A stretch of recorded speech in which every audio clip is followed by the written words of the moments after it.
ચલો નમસ્કાર બાળકો, આજે આપણે વિજ્ઞાન માટેની માર્ચ 2025ની વાત કરી. તો માર્ચ 2025ની એસએસસીની એક્ઝામમાં સબ્જેક્ટ સાયન્સમાં આપણે જોઈએ તો આપણે પ્રશ્નપત્રનું માળખું છે એના આધારે હું આજે વિભાગ ડી ની ચર્ચા કરી રહ્યો છું. Section D. હવે સેક્શન ડી કુલ 20 માર્કનો પૂછાય છે. ટોટલ 20 માર્કનો પૂછાય છે અને એકના 4 માર્ક હોય છે અને ટોટલ 8 પ્રશ્ન પૂછાય છે અને 8માંથી આપણે કોઈ પણ 5 લખવાના હોય છે. એટલે કે આપણે ટોટલ 8 પ્રશ્ન પૂછાય છે અને 8માંથી કોઈ પણ 5 પ્રશ્ન લખવાના હોય છે. એટલે કે આપણે સરળતાથી આપણે કયા કયા ચેપ્ટરમાંથી આપણે પ્રશ્ન પૂછાય છે એનું આજે હું તમને થોડુંક વિસ્તૃતીકરણ તમને કહી આપું છું કે જેથી કરી અને એટલા ચેપ્ટરમાં જ આપણે થોડીક વધારે ભારપૂર્વક એ પ્રશ્નોના જવાબ વાંચવા પડશે. તો આપણે ગણતરી કરી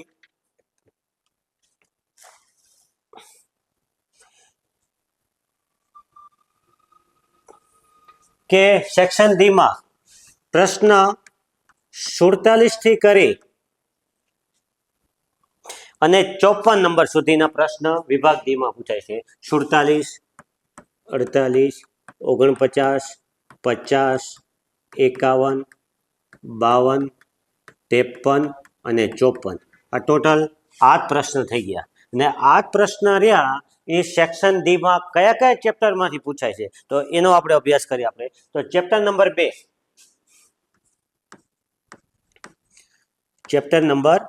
તો ચેપ્ટર નંબર 2 માંથી 2 પ્રશ્ન પૂછાય છે 4 માર્કના. એના પછી ચેપ્ટર નંબર 5 એમાંથી પણ 2 પ્રશ્ન પૂછાય છે 4 માર્ક્સ વાળા. એના પછી ચેપ્ટર નંબર 13 એમાંથી 1 પ્રશ્ન પૂછાય છે. એ ટોટલ 5 પ્રશ્નનો આપણે જવાબ લખવાના આવે તો આ જ પ્રશ્ન આપણે સિલેક્શન કરી શકાય કે ચેપ્ટર નંબર 2 માંથી 2 પ્રશ્ન પૂછાશે, ચેપ્ટર નંબર 5 માંથી 2 પ્રશ્ન પૂછાશે અને ચેપ્ટર નંબર 13 માંથી 1 પ્રશ્ન પૂછાશે. એટલે આ 5 પ્રશ્ન થઈ ગયા. હવે આપણે 3 પ્રશ્ન છે તો 3 પ્રશ્ન માટે આપણે વાત કરી તો કયા ચેપ્ટરમાંથી પૂછાય છે તો એની પણ હું તમને ચર્ચા કરી નાખી કે ચેપ્ટર નંબર 4 માંથી 1 પ્રશ્ન પૂછાશે, ચેપ્ટર નંબર 12 માંથી,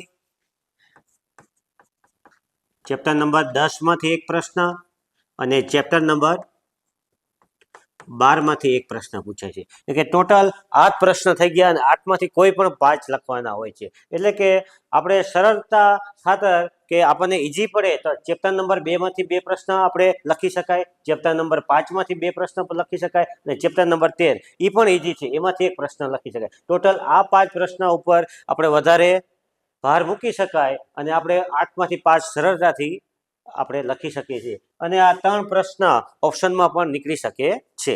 અને એવું લાગે તો 10 અને 12 માંથી અમુક જે સિલેક્શન પ્રશ્નવાળા હોય એ કરી નખાય કે જેથી કરી અને કદાચ આમાંથી એકાદો એવો પણ પ્રશ્ન પૂછાઈ જાય તો આમાંથી આપણે એ લખી શકીએ છીએ. હવે આપણે આ બીજા નંબર ચેપ્ટરમાંથી એમાંથી કયા કયા પ્રશ્ન પૂછાઈ શકે છે તો એના માટેનો નેક્સ્ટ આપણે વિડીયો બનાવીશું અને એમાં કયા કયા પ્રશ્ન પૂછાશે એની ચર્ચા કરીશું. તો આમાં ખ્યાલ આવી ગયો કે આપણે ટોટલ 20 માર્કનું પૂછાય છે અને 20માંથી એકના 4 માર્ક અને ટોટલ 5 પ્રશ્ન લખવાના હોય છે. અને આ રીતે ચેપ્ટર વાઇઝમાંથી તમે પસંદ કરી શકો છો અને બાકીના ચેપ્ટર આપણે જોવાના જ નથી મોટા પ્રશ્ન માટે, વિભાગ ડી માટે. અને આ સરળતાથી આ 5 પ્રશ્ન તમે આમાંથી સિલેક્શન કરી શકાય છે. ઓકે.